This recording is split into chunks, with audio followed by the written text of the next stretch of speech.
नमस्कार दोस्तों, मैं खुद को खुशकिस्मत समझूंगा यदि आज के इस मेरे प्रसंग से इसके किसी भी हिस्से से कुछ बातें लेकर के आप अपने जीवन में फ़ायदा उठा सकें।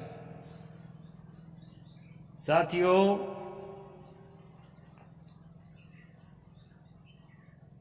आज मैं एक नया सब्जेक्ट लेकर के आया हूँ। कैसे ख़त्म हुआ कबीर का मूवमेंट। अब आप लोगों के पास एक सहज उत्तर मिलेगा कि कबीर का मूवमेंट तो ख़त्म नहीं हुआ है, चल ही रहा है। अनेक बड़ी बड़ी शाखाएं हैं जो चला ही रहे हैं, और आप कह रहे हैं कि मूवमेंट कैसे ख़त्म हुआ। तो ये विरोधाभासी बयान लगेगा। साथियों, दरअसल सदगुरु कबीर ने जो बात बताई थी, जो मूल बात बताई थी, वो बात सचमुच आज विलुप्ति के कगार पर है। मुझे लोग, खासकर कबीरपंथी लोग, टारगेट करते हैं कि आप जो है खंडन का आश्रय ज़्यादा लेते हैं। साथियों, मैं दावे के साथ कह सकता हूँ, आज तक इस साधना जीवन में एक भी बार किसी भी प्रकार का खंडन मैंने नहीं किया। जिसको लोगों ने खंडन के नाम से परिभाषित किया है, दरअसल वो खुलासा है। मैंने एक्सपोज किया, खंडन नहीं किया। खंडन तो किसी बात को जब हम काट छांट करते हैं उसको कहा जाता है। अब किसी बात को हम कहीं से निकाल के प्रस्तुत कर रहे हैं तो उसको मैं खंडन के दायरे में नहीं रखता। साथियों, कबीर का मूवमेंट भी विलुप्त तो नहीं हुआ है, मैं भी मानता हूँ, लेकिन विलुप्ति के कगार पर तो है, यह आपको भी मानना पड़ेगा। उनके मूवमेंट में जो मूल बात थी वो क्या थी? केंद्र में, उनके मूवमेंट के केंद्र में कौन सी बात थी, यह बात हमें समझना पड़ेगा। सदगुरु कबीर साहब के मूवमेंट में, उनके मूवमेंट के सेंटर में क्या था दोस्तों? सदगुरु ने एक बात कही थी कि इस जगत में कोई भी मौलिक अस्तित्व अधूरा नहीं होता है, वो अपने आप में पूर्ण होता है। और निर्मित अस्तित्व वो कभी भी स्थायी नहीं हो सकता। ये छोटी सी बात लगता तो है कि किसी काम की नहीं है, लेकिन दोस्तों ये बात इतने काम की है, इतने काम की है कि आपके भौतिक जीवन को और आपके आध्यात्मिक जीवन को प्रकाश से भर सकती है। छोटी सी बात। आप जैसे जैसे अपने ज्ञान को विकसित करेंगे, बढ़ाएंगे, वैसे वैसे ये छोटी सी बात आपको लगेगी कि आखिर में जहाँ तक गणित जाती है, आखिर में उत्तर वही आता है। साथियों, कोई भी मौलिक अस्तित्व अपने आप में अधूरा नहीं होता है। इसका मतलब है कि यदि कोई इलेक्ट्रॉन मौलिक अस्तित्व है, तो इलेक्ट्रॉन की जो एक इकाई है वो अपने आप में अधूरा नहीं है। वो पूर्ण है। यदि वो मौलिक अस्तित्व नहीं है, उससे और आगे कोई मौलिक अस्तित्व है, तो वो जो है अपने आप में पूर्ण होगा।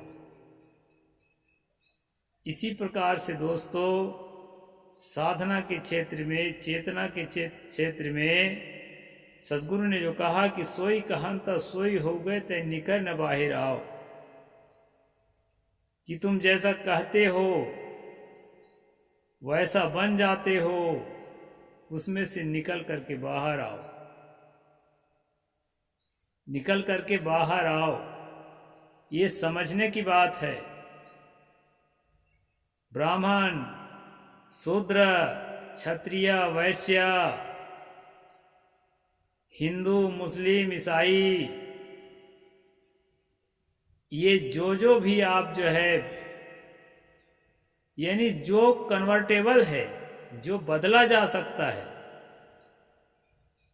तो सब के सब अधूरे हैं। साथियों,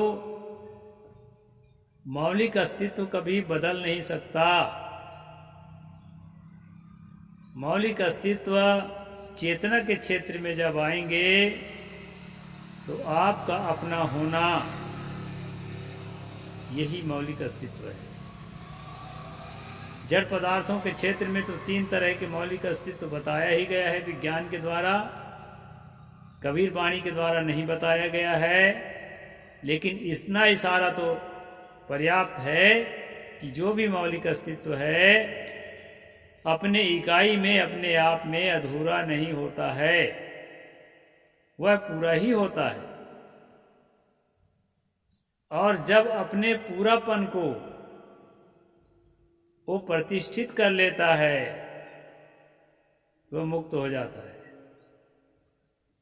एक इलेक्ट्रॉन यदि अंतरिक्ष में, जहाँ कोई पदार्थ नहीं है, जहाँ पर कोई न वायुमंडल है न कुछ नहीं, पूरी तरह से निर्वात है, ऐसी जगह में एक इलेक्ट्रॉन को ले जा करके छोड़ दिया जाएगा तो क्या क्रिया करेगा, किससे क्रिया करेगा? वो अकेला ही रहेगा और जैसा है वैसा रहेगा, और जो है वो अपने आप में पूर्ण है, प्रतिष्ठित हो गया। साथियों, एक शूद्र अच्छा कर्म करेगा, खूब सेवा करेगा त्रिवर्णों का, तब जाके वो वैश्य होगा, और फिर जी जान से सेवा करेगा तो क्षत्रिय होगा, और फिर जी जान से पालतू कुत्ते की तरह गुलामी करेगा तब ब्राह्मण होगा। और वो ब्राह्मण जब ठीक से साधना करके और जो है ब्रह्म को जानेगा और ब्रह्म को प्राप्त करेगा तब पूर्ण होगा। ये फिलॉसफी है, ये कबीर की फिलॉसफी नहीं है दोस्तों। कबीर की फिलॉसफी में आप जहां हैं, एक मनुष्य की दृष्टि से देखें तो आप जहां हैं पूरा हैं, आप में कोई अधूरापन नहीं है कि आप किसी दूसरे के सहारा लेने के बाद पूरा होएंगे, ऐसा नहीं है। आप जो है तथाकथित शास्त्रों में कहा गया अंत्यज हैं, अछूत हैं, तो भी अपने जगह में हो हुजूर ठाड़ कहता हूँ, तुम स्वामी हो, मालिक हो, मैं खड़े होकर कह रहा हूँ, दृढ़ता पूर्वक कह रहा हूँ। सदगुरु कहते हैं वहां पर तुम पूर्ण एक मनुष्य हो, वहां तुम्हें दूसरे पर डिपेंडेंट होने की आवश्यकता नहीं है कि कोई सहारा देगा, कोई बैसाखी बनेगा तब आप आगे बढ़ करके अपने आप को पूरा करोगे। साथियों, रही बात ब्रह्म को जानने की, परमात्मा को जानने की, तो ये ब्रह्म और परमात्मा और ईश्वर और अल्लाह, उनको पाने की चाहत आपको अधूरा बना करके रखती है। चाहत तभी तक होती है जब तक अधूरापन है। तौलो तारा जगमगे, जौलो उगे न सूर, तौलो जीव कर्म बस डोले जाओ लो ज्ञान न पूर। ज्ञान की पूर्णता जब तक नहीं होती है, समझ की पूर्णता जब तक नहीं होती है, तब तक आप अपने आप को शांतिमय और सुखमय नहीं पा सकते हैं। अगर संसार के सोच वाले हैं तो अपने फ्यूचर के लिए, अपने पास्ट के लिए, अपने बीते समय के लिए, अपने आगामी समय के लिए जो उठने वाले चिंतन हैं, वो कुछ हदों तक वो चिंतन आपको विचलित करेंगे और कुछ हदों तक वो चिंतन आपको बेचैन कर सकते हैं। उसी से आपके अंदर अवसाद होता है, उसी से आपके अंदर डिप्रेशन होता है, उसी से आपके अंदर टेंशन होता है, या पीछे वाली बातों को सोच करके आपको पश्चाताप हो, या आगे वाली बात को सोचकर आपकी चिंता हो, आगे वाले समय के लिए चिंता हो। इसकी जब गहराई में जाएंगे दोस्तों, पश्चाताप की गहराई में और भविष्य की योजनाओं की गहराई में, जब ज्यों ज्यों गहराई में जाएंगे त्यों त्यों आप जो है बेचैन होते चले जाएंगे, आपका मन अशांत होता चला जाएगा। और जो सोच रहे हैं कि मैं सहज अवस्था के लिए साधना कर रहा हूँ, तो वो सहज अवस्था आकाश कुसुम की तरह, खरगोश के सींग की तरह आपके लिए असंभव सा हो जाएगा। साथियों, मैंने शुरू में कहा था, इस जगत में कोई भी अस्तित्व, अपने आप में कोई भी मूल अस्तित्व अधूरा नहीं है। जो लोग कहते हैं कि परमात्मा में विलय होने के बाद पूरा होएंगे, ईश्वर को प्राप्त करने के बाद पूरा होएंगे, किसी लोकांतर में पहुंचने के बाद पूरा होएंगे, साथियों, वो अपने अधूरापन को प्रस्तुत कर रहे हैं। जब तक किसी को पाने की भूख बनी हुई है, एक भूखा आदमी, अघाया आदमी के सुख को नहीं जान सकता है। तो ऐसी अद्भुत कल्पना, ईश्वर की कल्पना, परमात्मा की कल्पना कर करके अपनी पूर्णता से अनभिज्ञ है। अपने आप को जिस प्रकार प्राणी पदार्थों में आम आदमी बटा हुआ है, अभी एक काम से फुर्सत हुआ नहीं कि दूसरे काम की सोच में लग गया, या दूसरे काम में हाथ ही लगा दिया। जब तक नींद न आ जाए तब तक आदमी बेचैन रहता है। उथल पुथल रात दिन उधेड़ बुन, दिमाग के उधेड़ बुन में लगा रहता है, इसकी अच्छाई उसकी बुराई में लगा रहता है। केवल नींद के टाइम में वो भी जो है कुछ नींद में सोता है और कुछ सपने में उन्हीं बातों में फिर लौट जाता है जिन बातों से बचने के लिए वो नींद में गया था। साथियों, इन सब के पीछे है अधूरेपन का जो है अनुभव। ये जितनी बातें हैं आपको पीड़ा पहुंचाने वाली, आपको दुखित करने वाली, ये आपके अधूरापन के अनुभव के कारण है। और इससे कैसे निकला जा सकता है, वही कबीर का मार्ग है जो विलुप्ति के कगार पर है। दोस्तों,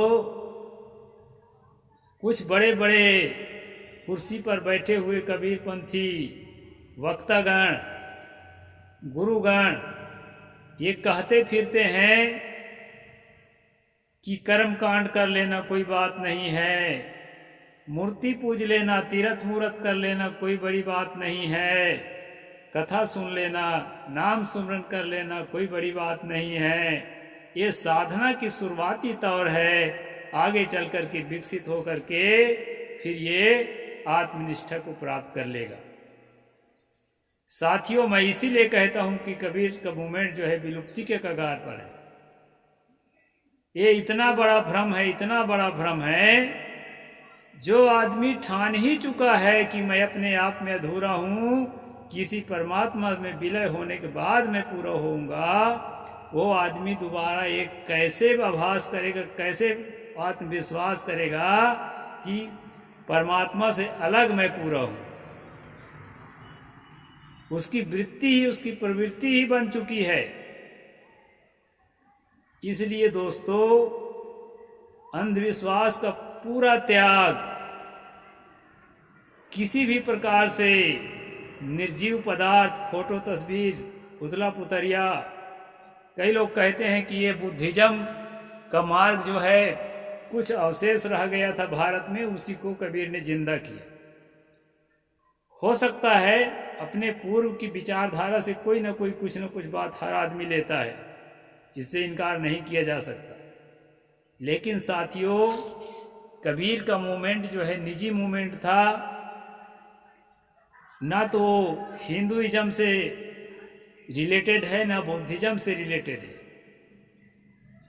दरअसल वह एक चिंतन की परंपरा है, और चिंतन करके एक निश्चय की परंपरा है कि यह मनुष्य तो अपने आप में पूर्ण है, तुझे किसी ईश्वर की आवश्यकता नहीं है, तुझे किसी परमात्मा की आवश्यकता नहीं है, और ना कोई ईश्वर परमात्मा जैसी चीज कहीं है जो तुम्हें सुख दे सके, तुम्हें शांति दे सके, तुम्हें संतुष्टि दे सके। बल्कि इस प्रकार की सोच से मुक्त हो जा, भगवान की सोच से, देवता की सोच से, ईश्वर की सोच से, परमात्मा की सोच से अपने आप को मुक्त कर ले, और साथ साथ भूत भविष्य के लिए, फ्यूचर के लिए, पास्ट के लिए जो तुम्हारे दिमाग में अधूरापन बना हुआ है कि उसको पाकर के पूरा होगा, कि उसके घात के कारण तो अधूरा हो गया है, किसी पास्ट टेंस के, किसी गुजरे जमाने के, किसी भूतकाल के किसी घटना से आहत होकर तुम अपने आप को दुखी महसूस कर रहे हो, तो यह अधूरापन है। उससे पूरा होना चाहते हो जो बीत चुका है। और यदि आगामी योजना, वहां तक जिंदा रहोगे कि नहीं रहोगे पता नहीं है, लेकिन आगामी योजना की पूर्ति के बाद अगर तुम्हें शांति मिलेगी, सुख मिलेगा, चैन मिलेगा, इस तरह से सोच दिमाग में संजो कर रखे हो, तो भी दोस्तों आपका अधूरापन है। इसी समय में जहां पर आप जी रहे हो, वहां पर सुखी होने के लिए, संतुष्ट होने के लिए, शांत होने के लिए एक ही मार्ग है। वो मार्ग है अपने आप को पूरा जानना। और ये विश्वास का विषय नहीं है, ये अनुभव का विषय है। आप पूरा हैं, आप में अधूरापन जैसी कोई चीज नहीं है। इसलिए सदगुरु ने कहा, हो हुजूर ठाड़ कहा था। तो अपने पूरापन को जब आप समझ लेंगे दोस्तों, पूरा कॉन्फिडेंट हो जाएंगे, आत्म विश्वासी हो जाएंगे, तो आपको किसी भी प्रकार का डर नहीं लगेगा और किसी भी प्रकार का आपको लोभ नहीं लगेगा, क्योंकि पूरा है ये है तो और किसके लिए लोभ करेंगे।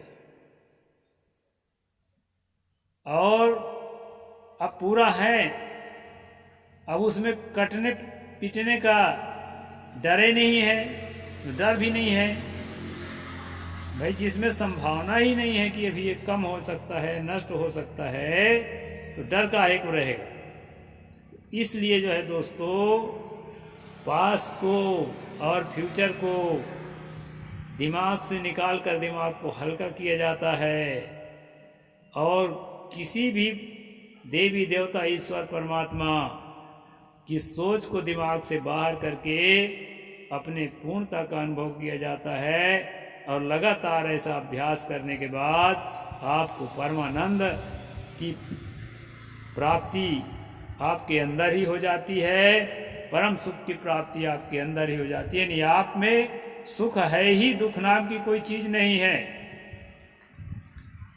तो इस तरह से दोस्तों कबीर साहब के मूवमेंट के जो मौलिक बात है वो ये है कि आप अपने आप में पूर्ण हैं। अधूरेपन का आभास जो है बाहर से थोप रखे हैं, और इस अधूरेपन के आभास को बाहर ही छोड़ दीजिए और आप अपने पूर्णता में मगन हो जाइए। और इस सहज अवस्था को पा करके और भौतिक जीवन जीने का भी आनंद आएगा और आध्यात्मिक आनंद तो आएगा ही।